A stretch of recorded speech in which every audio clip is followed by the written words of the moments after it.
Hi, my name is Skye Emerson. I am a screenwriter originally from Salt Lake City, Utah. I won the 2018 Emerging Screenwriters competition through the ISA.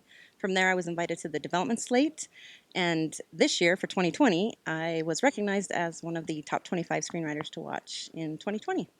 And growing up in Utah, I knew of the Sundance Film Festival, but that always felt like a world away. It definitely didn't feel tangible or attainable for someone from Utah, which was actually really interesting growing up with this in my backyard. So when I went to college, I really wanted to study film, but I decided to study marketing and business because that felt like a profession that was attainable and that was tangible. But my love of film was battling, and so I actually commissioned the school, the University of Utah, to help create a film studies minor so that I could take film classes during my studies.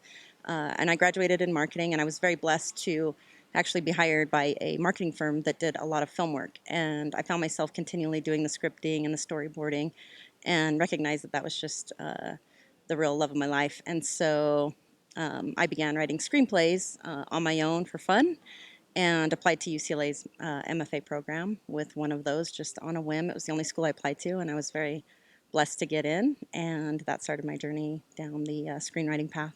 And so, with my favorite script that I came out of UCLA with, I entered into ISA's Emerging Screenwriters competition and was lucky enough to be the grand prize winner. And ISA has just been a tremendous support system ever since, and they've really championed me as a writer and my career, and that's helped push me to where I am today. The Emerging Screenwriters competition of 2018. So, yep, right out of school, trying to figure out what to do, where I'm headed, and I actually had a friend who had done the fast track fellowship through ISA, and they mentioned that it was the best competition for their career. That it helped them get an agent, that it really sparked their professional career. So, in selectively picking places to put my script, I found ISA, I entered, and it has been completely worth it. Really, it was the ongoing mentorship that really struck me with ISA, and they have not disappointed at all. Since the award announcement of Emerging Screenwriters, I have gotten to know the directors of ISA personally. They reach out, we have conversations, they engage with me, they support me, they provide ideas, connections, and they truly walk the walk for competitions. It's rare to find that, and having entered and participated in many competitions, I can say it's extremely rare to find that. This organization has been like not like any other, so I've been very blessed to have found it, and I would encourage everyone to participate with ISA.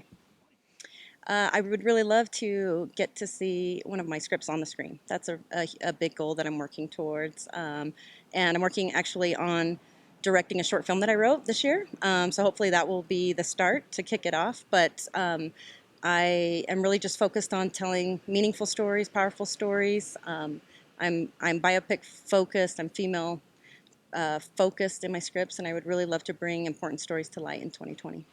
I am very research driven. I love research, so I will spend months and months researching before I ever embark on a story, true or fictionalized, because I want to make sure that even if I'm creating a world or creating characters, that there's an element of truth in them. And so I love research. I love taking the time to figure out the accuracies and the places where I maybe need to embellish and work through those struggles first and foremost. And then my management company writ large, they've actually really helped me hone in on the art of outlining, which I used to think, oh, I don't need to outline, that's boring. Let's just get to the story. But I've realized that a really strong outline can be a first draft, a bad first draft, but first draft, a kicking off point. So I appreciate their help in that. So, and then once I dive into the writing, thankfully I have developed a really great, trusted group of friends, both from UCLA and through Sundance, that I trust my work to. And I think it's so important for writers to find those communities, those writing communities. If you don't have one, call me. I'll be in your community. I love to read. I love to provide notes where I can. But finding the trusted cohort, I think, is so important for notes, because you want to make sure that they not only are helping push your story forward, but that they understand your voice and they understand your goal at the end of the project, what you're trying to accomplish. So having the right eyes on it, I think, can really help. And I I don't like working in a silo. I don't believe that I have all the answers. So I do lean into and trust that cohort to help guide my stories, and all of my stories are better for it. Absolutely.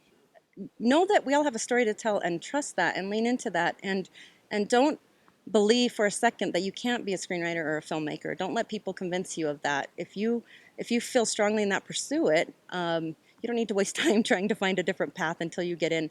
I think I wish that my younger self had believed in me a bit more and believed in my abilities to tell a story. I think everyone has a story to tell. Everyone should have the wherewithal to tell it, and the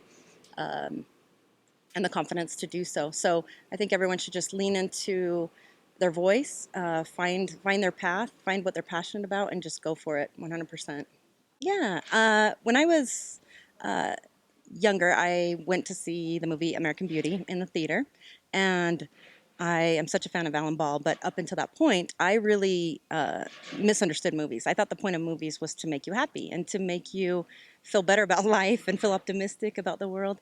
And that was the first film that I watched where I really felt left the theater feeling ill at ease. And I recognized the power in that. I went back to see that film every day for the rest of the week, expecting a different outcome. And every time I left there, I felt something new and powerful, but not settled. And I thought, how great is that? How genius is that? To be able to really shift someone's perspective, to change their emotional plane of where they started from and where they ended up at. And I just fell in love with it from then on. And I knew that I wanted to do something similar.